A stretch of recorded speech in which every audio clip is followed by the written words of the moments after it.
کون ہے میری یہ غائبانہ بیوی جسے میں ہی نہیں جانتا اور باقی سارا زمانہ جانتا ہے؟ میں نے حیرت کا اظہار کیا تھا۔ سامنے کھڑا مینیجر مجھ سے کہنے لگا، سر، ان خاتون نے آپ کے اکاؤنٹ کی بینڈ بجا کے رکھ دی ہے۔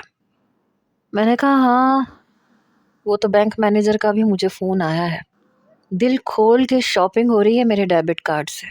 شاید کہیں گر گیا تھا اور اس خاتون کے ہاتھ لگ گیا ہے، لیکن بینک اکاؤنٹ کو بند کیے ہوئے بھی مجھے 1 ہفتہ ہو گیا ہے۔ لیکن یہ خاتون میرا نام استعمال کر کے بھی اپنا کافی کام نکال چکی ہیں۔ پتہ لگاؤ کون ہے یہ۔ میں جب سے لندن آیا تھا میں بے حد پریشان تھا۔ میری اپنی موبائل کمپنی تھی، میرا ایک نام تھا، میرا مقام تھا، باہر بھی میرا اپنا ایک برانڈ تھا۔ ملک بھر میں میرا یہ کام پھیلا ہوا تھا اور میرے برانڈز کے موبائل کافی مشہور بھی تھے۔ کئی بار میگزین میں میرا انٹرویو بھی چھپ چکا تھا۔ بہرحال یہ بھی سچ ہے کہ میں بیچلر تھا، میری شادی نہیں ہوئی تھی، لیکن پچھلے 1 مہینے سے میرا ڈیبٹ کارڈ کہیں گر چکا تھا اور مجھے اس بات کا اندازہ نہیں ہوا کیونکہ میرے پاس ایک ڈیبٹ کارڈ نہیں تھا۔ مختلف بینکس میں میرے اکاؤنٹس تھے اور ڈیبٹ کارڈ بھی کافی سارے تھے، اس لیے ایک اکاؤنٹ سے پیسے کا نکالنا میرے لیے کوئی بہت بڑی بات نہیں تھی۔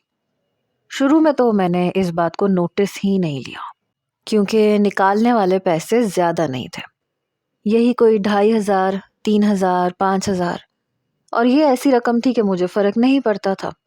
روز کا میرا کروڑوں کا لین دین تھا، اس لیے مجھے احساس نہیں ہوا کہ میرا ڈیبٹ کارڈ گر چکا ہے اور کسی کے ہاتھ لگ گیا ہے۔ ہاں، اگر وہ بڑی رقم نکلواتی تو اسے پن کوڈ کی ضرورت پڑتی، لیکن وہ بہت ہوشیار تھی، بہت کم پیسے نکالتی تھی یا شاید شاپنگ کرتی تھی۔ بہرحال 15 دن تو میں نے اس چیز کو نوٹس نہیں لیا، لیکن میرے مینیجر نے جو مجھ سے کہا کہ ان 15 دنوں میں ڈیلی کے 5000 7000 خرچ ہو رہے ہیں اور شاپنگ کے لیے خرچ ہو رہے ہیں، حالانکہ آپ تو یہاں تھے بھی نہیں، آپ تو لندن میں تھے، تو میرا ماتھا ٹھنکا۔ جب میں نے اپنے کارڈ چیک کیے تو احساس ہوا کہ ایک بینک کا ڈیبٹ کارڈ غائب تھا، شاید گر گیا تھا۔ میں نے فوراً سے بینک اکاؤنٹ بند کروا دیا۔ یہاں تک تو بات سمجھ میں آتی ہے، اور تب تک میرے 2-2.5 لاکھ کی واٹ لگ چکی تھی۔ پھر مجھے یہ خبر موصول ہونی شروع ہوئی کہ کوئی لڑکی ہے جو میرا نام لے کے یہ کہتی ہے کہ میں اس کی بیوی ہوں، اور یہ بات وہ کھلے عام کہتی ہے، اور میرا نام استعمال کر کے وہ شاپنگ بھی کر چکی ہے، ہوٹل میں کھانا بھی کھا چکی ہے، کیونکہ آج تک اتنی بڑی جرت کسی نے نہیں دکھائی تھی۔ اس لیے ایسی باتوں کا یقین کرنا ذرا سا مشکل ہوتا ہے۔ اس بات کا ادراک مجھے اس وقت ہوا جب میرے دوست فائز نے مجھ سے فون پہ کہا کہ یار میران، تم نے شادی کر لی، اور وہ بھی اتنی چپ چاپ، کسی کو بتایا تک نہیں۔ میں نے کہا کیا بول رہے ہو تم، میں کیوں شادی کرنے لگا، اور شادی کوئی چوری تھوڑی ہے جو میں چھپ کے کروں گا۔ فائز میرا بہترین دوست تھا۔ ہاں، پچھلے چند ماہ سے میری اس سے ملاقات نہیں ہوئی تھی۔ وہ کہنے لگا لیکن میں نے تو خود تمہاری بیوی کو دیکھا ہے۔ میں نے کہا یعنی کوئی کچھ بھی کہے گا تو تم یقین کر لو گے؟ فائز کہنے لگا تم میری بات کو سمجھو، کوئی بھی لڑکی اتنا کھلے عام اس بات کا اعلان کیسے کر سکتی ہے، اور پھر وہ تو ثبوت بھی دیتی پھر رہی ہے۔ یہ سن کر میں اپنی ریوالونگ چیئر سے اٹھ کے کھڑا ہو گیا۔ میں نے کہا کیا مطلب، کون سے ثبوت؟ کہنے لگا میں میٹنگ کے لیے ایک ریسٹورنٹ میں گیا تھا، میٹنگ کے دوران ہی مجھے ایک لڑکی کی آواز آئی، آپ کو سمجھ نہیں آ رہا، اس ڈیبٹ کارڈ میں سے پیسے کاٹ لیں، یہ میرے ہسبینڈ کا ڈیبٹ کارڈ ہے، اور آپ جانتے ہیں وہ کون ہے، وہ بہت بڑی موبائل کمپنی کے مالک ہیں۔ تو اس نے تمہاری کمپنی کا نام بتایا۔ جب ویٹر نے کہا کہ میم یہ ڈیبٹ کارڈ مزید نہیں چل رہا، تو کہنے لگی چلیں ٹھیک ہے، آپ میرے ہسبینڈ کے کھاتے میں لکھ لیں۔ ویسے بھی یہ ریسٹورنٹ میں ان کا ادھار چلتا ہے، اور اسی ریسٹورنٹ کے ہوٹل میں ان کا کمرہ بھی بک رہتا ہے۔ فائز کہنے لگا تمہارا اس ہوٹل میں کمرہ واقعی ریزرو رہتا ہے؟ میں حیران تھا کہ وہ میرے بارے میں اتنی نالج رکھتی تھی۔ فائز کہنے لگا مجھے بڑی حیرت ہوئی، پہلے تو میں نے سوچا کہ مجھے بھابھی سے پوچھنا چاہیے، پھر سوچا کہ نہیں، پہلے تم سے بات کرنی چاہیے۔ میں بے حد پریشان ہوا۔ میں نے کہا نہیں، ایسا تو کچھ بھی نہیں ہے، شاید کوئی لڑکی مجھے چیٹ کرنے کی کوشش کر رہی ہے۔ کہنے لگا تمہارا ڈیبٹ کارڈ کسی اجنبی لڑکی کے پاس کیسے ہو سکتا ہے؟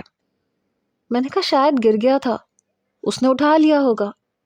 خیر میں اکاؤنٹ تو بند کروا چکا ہوں اور پن کوڈز وغیرہ بھی چینج کر لیا ہے، لیکن یہ لڑکی کون ہے جو مجھے یوں بدنام کر رہی ہے؟ شہر بھر میں میرے کئی ہوٹلز میں کمرے ریزرو رہتے ہیں اور کئی ریسٹورنٹس میں میری میٹنگز ہوتی ہیں، تو میرا ماہانہ کھاتا بھی چلتا رہتا ہے۔ کبھی پیسے دیتا ہوں، کبھی مہینے کے آخر میں بھر دیتا ہوں۔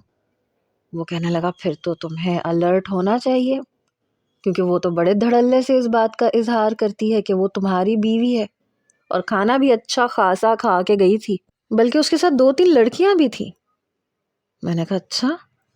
اب میں اس معاملے کو سیریس لینا چاہ رہا تھا۔ کون تھی وہ لڑکی؟ وہ تو مجھے بدنام کر کے رکھ دیتی۔ اگر اس کی باتیں سوشل میڈیا تک پہنچ جاتی تو میرے لیے تو بڑی مشکل ہو جاتی۔ میں نے کہا فائز، اگر دوبارہ تمہیں وہ کہیں بھی نظر آئے تو پلیز تم مجھے فوراً کال کر کے بلا لینا۔ فائز کہنے لگا ہاں ضرور، کیوں نہیں۔ خیر دوبارہ فائز کی مجھ سے بات نہیں ہوئی۔ میرا دماغ اس وقت چکرا کے رہ گیا جب میرے والد نے مجھے اپنے کمرے میں بلایا۔ بڑے غصے میں تھے۔ میں نے کہا جی بابا آپ نے بلایا؟ کہنے لگے بابا کے بچے، کس لڑکی سے خفیہ نکاح کیا ہے تم نے؟ میں نے کہا نہیں، میں نے کسی سے نہیں کیا، وہ کوئی لڑکی مجھے چیٹ کر رہی ہے۔ میرے بابا کہنے لگے تمہارا دماغ خراب ہو گیا ہے کیا؟ کوئی لڑکی اپنے منہ سے اتنا بڑا جھوٹ کیسے بول سکتی ہے؟ میں نے کہا میں سچ کہہ رہا ہوں۔ میرے بابا کہنے لگے میرے سرکل کے کئی لوگوں نے اسے دیکھا ہے، تمہیں پتا ہے میں پارٹی میں کتنا شرمندہ ہوا ہوں کہ میری ہی بہو ہے اور مجھے ہی نہیں پتا۔ دیکھو میران، تمہارے لیے میں نے بہت اونچے اونچے خواب دیکھے ہیں، میں تمہارے کوئی بھی سکینڈلز برداشت نہیں کر سکتا۔ اگر ایسا کوئی سلسلہ ہے تو ختم کرو اسے۔ میں نے کہا بابا میں آپ کو کیسے سمجھاؤں کہ ایسا کوئی سلسلہ ہے ہی نہیں، میں ایسی کسی لڑکی کو جانتا ہی نہیں ہوں، پتہ نہیں کون ہے جو یوں مجھے بدنام کر رہی ہے۔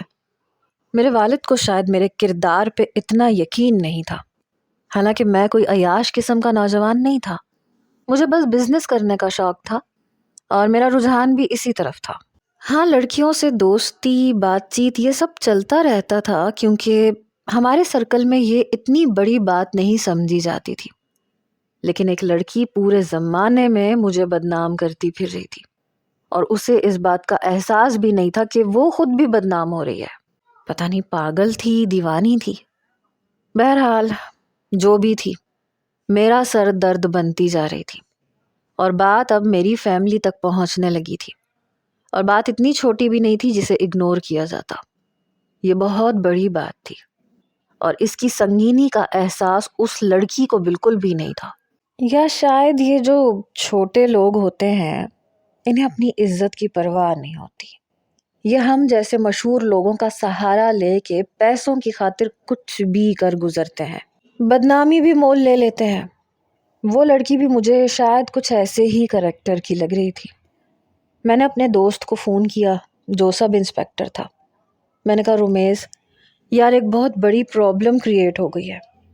وہ کہنے لگا وہ کیا؟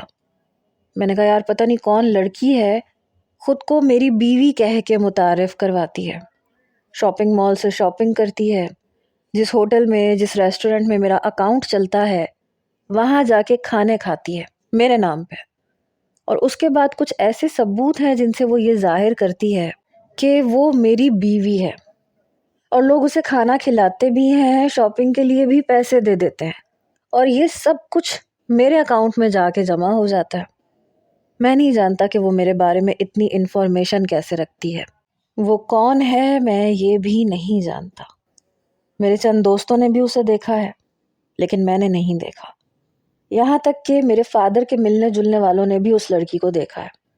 وہ پورے شہر میں میری بیوی ہونے کا ڈھنڈورا پیٹ رہی ہے۔ اب اسے پکڑنا تمہارا کام ہے، کیونکہ مجھے سمجھ میں نہیں آ رہا کہ وہ کون ہے، کیونکہ بائی فیس میں اسے نہیں جانتا۔ کہنے لگا یہ تو کافی عجیب سا کیس ہے، مطلب تمہیں نہ لڑکی کا نام معلوم ہے نہ تمہیں اس کی شکل پتہ ہے، تو ہم شہر بھر میں کہاں اس لڑکی کو ڈھونڈ سکتے ہیں؟ میں نے کہا نہیں ان تمام ہوٹلز اور ریسٹورنٹس میں کہہ چکا ہوں کہ اگر کوئی بھی لڑکی میری بیوی کی حیثیت سے یہاں آئے تو اسے روک لیا جائے اور مجھے انفارم کیا جائے. اور آگے سے مجھے یہ جواب ملتا ہے کہ وہ تو فون پہ آپ سے ہماری بات کروا دیتی ہے اور آپ خود کہتے ہیں کہ یہ میری بیوی ہے اور یہ جو مانگ رہی ہے اسے دے دو اور میرے اکاؤنٹ میں لکھ لو. میں حیران ہوں کہ ایسا کیسے ممکن ہے، حالانکہ میں نے تو ایسا کبھی کچھ نہیں کہا. بہرحال میں پریشان ہوں. وہ کہنے لگا اچھا چلو دیکھتا ہوں میں اس کیس کو کس طرح سے ہینڈل کیا جا سکتا ہے، تم پریشان نہ ہو. میں نے کہا یار پریشان ہونے والی بات ہے، میرا باپ میرے کریکٹر پہ شک کر رہا ہے اور میں بدنامی مول نہیں لے سکتا، اس سے میرے بزنس کو نقصان پہنچ سکتا ہے، اور تم جانتے ہو اپنے کریکٹر پہ میں کوئی بھی داغ برداشت نہیں کر سکتا.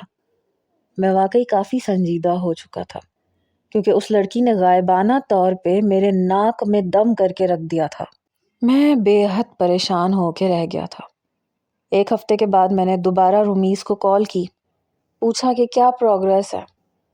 کہنے لگا یار میں کئی جگہ پہ جا چکا ہوں لیکن مجھے وہ لڑکی کبھی بھی نظر نہیں آئی، اور کئی جگہ پہ تو ایسا ہوا ہے کہ میں پہنچ جاؤں تو انہوں نے کہا کہ ابھی ابھی چلی گئی.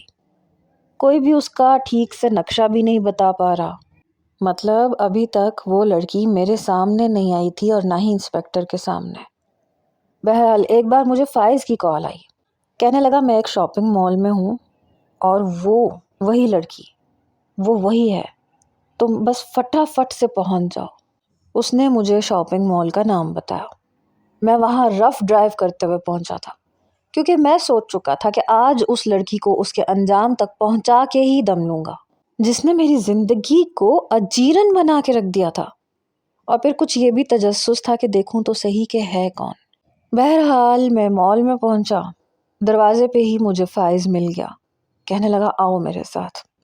میں اس کے ساتھ آگے بڑھ گیا. دیکھا تو وہ ایک بچوں کی شاپ میں تھی. اس کے ساتھ 6 بچے تھے اور اسی مال میں میرے ہی برانڈ کے موبائل کی کئی شاپس تھیں. سب لوگ مجھے جانتے تھے اور وہ کہہ رہی تھی کہ ان بچوں کو شاپنگ کروا دیں. اس لڑکی کی ابھی تک میری جانب پشت تھی. میں اسی دکان کے باہر کھڑا ہو گیا. وہ دکاندار کہنے لگا کہ دیکھیں ہمیں منع کیا گیا ہے، ہم بغیر پیسوں کے آپ کو کوئی بھی شاپنگ نہیں کروا سکتے. وہ کہنے لگی میں ابھی آپ کی اپنے شوہر سے بات کروا دیتی ہوں. اس نے فون کیا. کہنے لگی میران سن رہے ہو یہ کیا کہہ رہا ہے ہم شاپنگ نہیں کروا سکتے. میں نے آپ سے کتنا کہا تھا کہ آپ مجھے اپنا ڈیبٹ کارڈ دے دیں یا پھر مجھے پیسے دے دیں، لیکن آپ نے کہا کہ نہیں تم جاؤ میں بات کر لوں گا. پھر آپ نے بات کیوں نہیں کی؟ یہ لیں بات کریں. اس نے فون دکاندار کو دے دیا. دکاندار کہنے لگا دیکھیں یا تو آپ پیسے دے کے بھیجا کریں یا پھر اپنا کارڈ دیا کریں، اس طرح سے ہم بار بار شاپنگ نہیں کروا سکتے. بچوں کے حلیے سے لگ رہا تھا کہ وہ نہایت ہی غریب قسم کے بچے ہیں کیونکہ بہت ہی میلے کچیلے سے کپڑے پہن رکھے تھے. کسی کے پاؤں میں تو جوتا تک نہیں تھا. میں وہیں کھڑا رہا. پھر کہنے لگا دیکھیں آپ ایک ایک سوٹ خرید لیں، اس سے زیادہ کی تو میں آپ کو اجازت نہیں دوں گا. کہنے لگی ہاں ٹھیک ہے. پھر کہنے لگی چلو بچوں اپنی اپنی پسند کا سوٹ خریدو. دکاندار کہنے لگا یہ بچے آپ کے تو نہیں لگتے. کہنے لگی نہیں یہ تو یتیم ہے اور آپ کو تو پتہ ہے میران ایسی جگہ پہ دل کھول کے پیسے خرچ کرتا ہے. میں وہاں سے واپس پلٹ آیا. فائز میرے پیچھے آیا. کہنے لگا یار تم اندر کیوں نہیں گئے؟ اس لڑکی کا بھانڈا ابھی پھوڑ سکتے ہو. میں نے کہا ہاں لیکن میں چاہتا ہوں کہ پہلے میں اس لڑکی کو دیکھوں. بہرحال کچھ ہی دیر میں وہ لڑکی اسی مال سے باہر نکلی. بچوں کے ہاتھ میں شاپرز تھے، نئے کپڑے تھے اور ان کے چہروں پہ ایک الگ ہی مسکراہٹ تھی. دیکھو اب یہ صاف ستھرے کپڑے پہننا اور ہاں اپنے والدین کو پریشان مت کرنا اور کوئی ضرورت نہیں ہے بھیک مانگنے کی، سمجھ آ رہی ہے نا؟ وہ سب بچے ٹھیک ہے آنٹی کہہ کے وہاں سے چلے گئے. اس لڑکی کا چہرہ میں دیکھ چکا تھا اس لیے اسے کچھ نہیں کہا کیونکہ اس نے غریب بچوں کو کپڑے دلوائے تھے. پھر ایک رکشہ روک کر اس میں بیٹھ کر وہ چلی گئی. میں اپنی گاڑی میں بیٹھ کے اس کا پیچھا کرنے لگا۔ میرا شک صحیح نکلا، کیونکہ وہ ایک چھوٹے سے علاقے کے ایک چھوٹے سے گھر کے اندر داخل ہوئی۔ اس کے گھر کا ایڈریس بھی میں نوٹ کر چکا تھا۔ میں واپس گھر آ گیا۔ لڑکی خوبصورت تھی، مڈل کلاس سے تعلق رکھتی تھی۔ اگلے روز جب میں آفس میں گیا تو میں نے اپنے ایک امپلائی کو وہ ایڈریس بتایا۔ میں نے کہا کہ یہاں پہ رہنے والے افراد کی مجھے ساری ڈیٹیلز چاہیے، معلوم کرو کہ یہ لوگ کون ہیں، ان کے گھر میں کون کون رہتا ہے اور وہ سب لوگ کیا کرتے ہیں، مجھے سب کچھ تفصیل سے چاہیے۔ وہ نوجوان چلا گیا۔ فائز کہنے لگا تم نے اس لڑکی کو پکڑا کیوں نہیں؟ تمہارے پاس بہت اچھا چانس تھا، تم وہیں اس کو پکڑ لیتے اور دکاندار کے سامنے ثابت کر دیتے کہ لڑکی جھوٹی ہے اور آئندہ اسے کچھ نہ دیا جائے۔ میں نے کہا ہاں، میں ایسا کرنے ہی والا تھا، لیکن جن بچوں کو وہ کپڑے دلوا رہی تھی وہ خاصے غریب تھے، وہ شاید بھیک مانگتے تھے۔ فائز کہنے لگا یہ ان سب لڑکیوں کی چال ہوتی ہے، اگر اسے نیکی کرنے کا اتنا ہی شوق ہے تو اپنے پیسوں سے کرے، تمہیں کیوں بدنام کر رہی ہے؟ میں نے کہا کوئی بات نہیں، شام تک اس کی ساری ڈیٹیلز مجھ تک پہنچ جائیں گی۔ مجھے شام کا بے صبری سے انتظار تھا اور ایسا ہی ہوا۔ شام کو وہی نوجوان آیا، کہنے لگا کہ اس گھر میں صرف ایک باپ اور ایک بیٹی رہتے ہیں، باپ بیمار ہے، بیٹی جاب ڈھونڈتی پھر رہی ہے، لیکن پچھلے 1 مہینے سے اس نے جاب ڈھونڈنے کی بھی کوشش نہیں کی۔ شاید آپ کا ڈیبٹ کارڈ اس کے کام آ رہا ہے، اپنے اخراجات بھی پورے کر رہی ہے اور ضرورت مندوں کو بھی سامان لے کے دے رہی ہے، اور جب سے آپ کا ڈیبٹ کارڈ بند ہوا ہے وہ آپ کا نام استعمال کر رہی ہے۔ میں نے کہا اچھا ٹھیک ہے۔ میں نے کہا فواد ایک کام اور کر دو۔ کہنے لگا یس سر کہیں۔ میں نے کہا اس کے گھر کی بجلی کاٹ دو اور 10 منٹ کے بعد تم جانا اور کہنا کہ ہم لوگ وابڈا کی طرف سے آئے ہیں، بجلی کا کوئی ایشو ہے، اس لیے ہمیں اندر سے بجلی کی وائرنگ چیک کرنی پڑے گی، اور پھر ایک چھوٹا سا کیمرہ اس لڑکی کے کمرے میں کہیں بھی فکس کر دو، اور یہ کام بہت ہی رازدارانہ طریقے سے ہونا چاہیے، شک نہیں ہونا چاہیے۔ وہ کہنے لگا یس سر ہو جائے گا۔ میں نے کہا ٹھیک ہے تم جا سکتے ہو۔ پتہ نہیں کیوں مجھے اس لڑکی کی زندگی کے بارے میں کچھ دلچسپی سی ہونے لگی تھی۔ اگلے روز جب فواد آیا تو کہنے لگا سر آپ کا کام ہو گیا ہے، اور کسی کو کانوں کان خبر تک نہیں ہوئی۔ پھر اس نے مجھے ایک موبائل دیا، کہنے لگا اس موبائل میں اس کیمرے کا کنیکشن ہے، آپ اس کیمرے سے اس لڑکی کے کمرے کو دیکھ سکتے ہیں۔ میں نے کہا ٹھیک ہے۔ وہ موبائل میں نے اپنے پاس رکھ لیا، اسے آن کر کے دیکھا تو اس وقت وہ کمرہ خالی تھا۔ بہرحال باقی کا دن میں اپنے کاموں میں مصروف رہا۔ رات کو کھانا کھانے کے بعد جب میں اپنے کمرے میں گیا تو میں نے موبائل کا کیمرہ کھولا۔ وہ لڑکی بیڈ پہ بیٹھی ہوئی تھی، لیپ ٹاپ کھول کے بڑی تیزی سے اس کی انگلیاں حرکت کر رہی تھیں۔ پھر اس کے موبائل پہ کسی کی کال آنے لگی۔ اس نے فون اٹھایا۔ ہاں بولو رباب۔ ارے کچھ نہیں ہوتا، کوئی شک نہیں ہوتا، ابھی بھی میں اسی میران راؤ کے بارے میں ہی مزید جاننے کی کوشش کر رہی ہوں۔ ابھی بھی 1 مہینہ میں اپنے اسی کام سے فائدہ اٹھا سکتی ہوں جب تک کہ جاب نہیں مل جاتی۔ تم تو جانتی ہو مجھے جاب کی کتنی شدید ضرورت ہے۔ نہیں ہوگا شک، تم تو جانتی ہو میں کتنے اعتماد سے جھوٹ بول لیتی ہوں۔ پھر ہنسنے لگی، کہنے لگی وہ بھی اپنے بال نوچ رہا ہوگا کہ یہ کون سی بیوی ہے جو اس کا اچھا خاصا دیوالیہ نکالنے پہ تلی ہوئی ہے۔ ارے نہیں، جب تک اسے شک ہوگا تب تک میری نوکری لگ چکی ہوگی، اور ویسے بھی میں CCTV کیمروں سے ہٹ کے پھر ہی یہ کام کرتی ہوں تاکہ کوئی مجھے پہچان نہ لے، میرا چہرہ کسی کیمرے میں نہ آئے، بڑا کچھ دیکھنا پڑتا ہے یار۔ اس کی باتوں سے اندازہ ہو رہا تھا کہ لڑکی خاصی چالاک ہے، بڑی چالاکی سے وہ یہ سب کچھ کرتی ہے۔ یہ بات تو میں نے بھی نہیں سوچی تھی، اور یہ سچ بھی تھا کہ ابھی تک اس کا چہرہ کسی بھی کیمرے کی فوٹیج میں نہیں آیا تھا جس سے اسے پہچانا جاتا یا دیکھا جاتا۔ میں بھی اس لڑکی کو ایسے ہی مات دینا چاہتا تھا جیسے اس نے مجھے پچھلے 1 مہینے سے گھن چکر بنا کے رکھا تھا۔ میں چاہتا تھا کہ میں بھی اسے ایسا ہی گھن چکر بناؤں، ورنہ چاہتا تو راز فاش کر کے اسے پولیس کے حوالے کر دیتا۔ لیکن لڑکی کچھ مجبور لگ رہی تھی، اور مجبوری کی وجہ سے وہ سب کچھ کر رہی تھی کیونکہ اس کی جاب نہیں لگی ہوئی تھی۔ بہرحال میں نے اگلے روز فواد سے کہا کہ تم ایک کام کرو، تم اس لڑکی کے نام کو چیک کرو، کیونکہ مجھے لگ رہا تھا جیسے اس لڑکی کو میں نے پہلے بھی کہیں دیکھا ہوا ہے۔ یہ شاید جاب لینے آئی تھی، ذرا چیک کرو پچھلے 2 مہینے کا ریکارڈ۔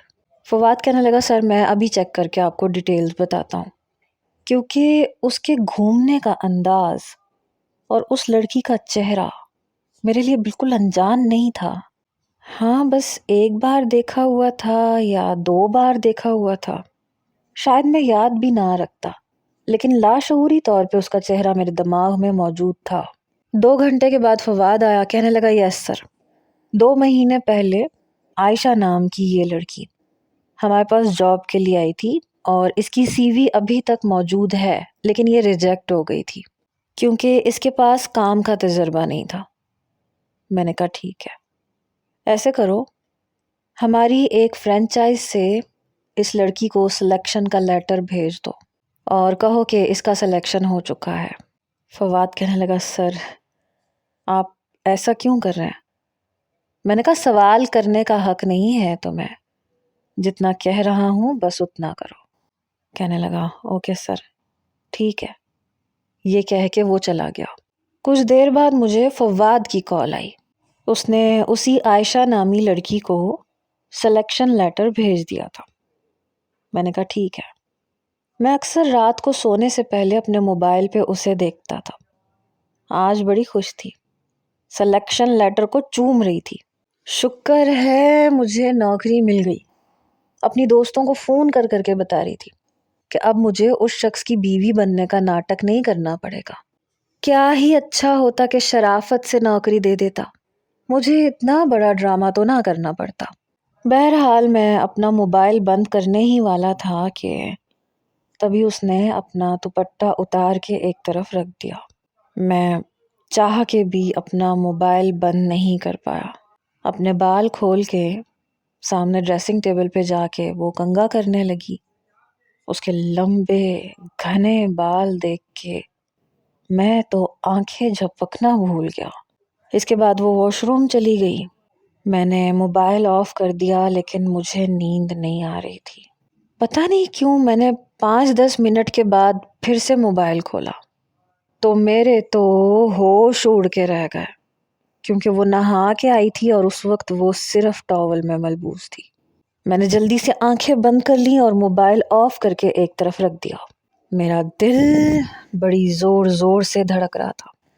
اس کے کمرے میں کیمرہ لگانے سے پہلے میں نے یہ سب کیوں نہیں سوچا؟ میں تو صرف راز جاننا چاہتا تھا، لیکن جو کچھ آج میں دیکھ چکا تھا، میرے ہوش و حواس اڑ کے رہ گئے تھے۔ پہلی بار ایسا ہوا کہ مجھے رات بھر ٹھیک سے نیند نہیں آئی۔ صبح جب میں آفس گیا تو میں نے فواد سے کہا کہ جس فرینچائز نے اس لڑکی کو اپوائنٹ کیا ہے جہاں پہ وہ کام کرے گی، وہاں ایک کیمرہ بالکل سیدھا لگوا دینا، میں اسے دیکھنا چاہتا ہوں۔ فواد نے یہ بات سن کے مجھے بڑی عجیب نظروں سے دیکھا تھا۔ جب میں نے اسے گھور کے دیکھا تو اپنی نظریں چرا گیا۔ اوکے سر، یہ کام بھی ہو جائے گا۔ میں نے کہا چلو اب یہاں سے۔ آپ یہ کہہ سکتے ہیں کہ میری نیت کچھ بدلنے لگی تھی، دل میں کچھ ہونے لگا تھا۔ اس لڑکی نے جاب اسٹارٹ کر دی اور میں کیمرے سے اسے دیکھنے لگا۔ وہ جب تک آفس میں کام کرتی تھی میری نظروں میں رہتی تھی، گھر میں اپنے کمرے میں جاتی تھی تو بھی میری نظروں میں رہتی تھی۔ 2 مہینے یہ سب چلتا رہا۔ اب یہ خبریں آنی ختم ہو گئیں کہ ایک لڑکی آپ کو میری بیوی کے نام سے متعارف کرواتی ہے۔ مطلب یہ کہ لڑکی بری نہیں تھی، لالچی بھی نہیں تھی۔ اگر ہوتی تو ابھی بھی میرا نام یوز کرتی رہتی، لیکن جیسے ہی اسے نوکری ملی اس نے میرا نام یوز کرنا چھوڑ دیا۔ لیکن میں باقاعدگی سے روزانہ دن رات اسے دیکھتا تھا، کبھی اسے سوئے ہوئے، کبھی تیار ہوتے ہوئے۔ پتہ ہی نہیں چلا کب وہ لڑکی میرے دل میں بسنے لگی۔ میں اسے بے خود ہو کے دیکھنے لگا۔ وہ آفس میں اپنا کام کر رہی ہوتی تھی اور میں اسے دیکھتا رہتا تھا۔ دھچکا مجھے تب لگا جب وہیں آفس میں کام کرنے والا ایک اور امپلائی عائشہ میں دلچسپی رکھنے لگا۔ اکثر وہ عائشہ کے ساتھ ہنس ہنس کے باتیں کرتا ہوا نظر آنے لگا۔ پتہ نہیں مجھے کیوں غصہ آنے لگا۔ میرا جی کیا کہ میں اس لڑکے کو نوکری سے نکال دوں۔ پتہ نہیں کیوں میں اس لڑکی پہ اپنا حق رکھنے لگا تھا، کیونکہ کمرے میں وہ بغیر دوپٹے کے ہوتی تھی اور میری نظریں کہاں کہاں نہیں جاتی تھی۔ اتنا شریف انسان تو کوئی بھی نہیں ہوتا، میں بھی نہیں تھا۔ عائشہ اس لڑکے سے کافی بے تکلف لگ رہی تھی اور میرے اندر آگ لگی ہوئی تھی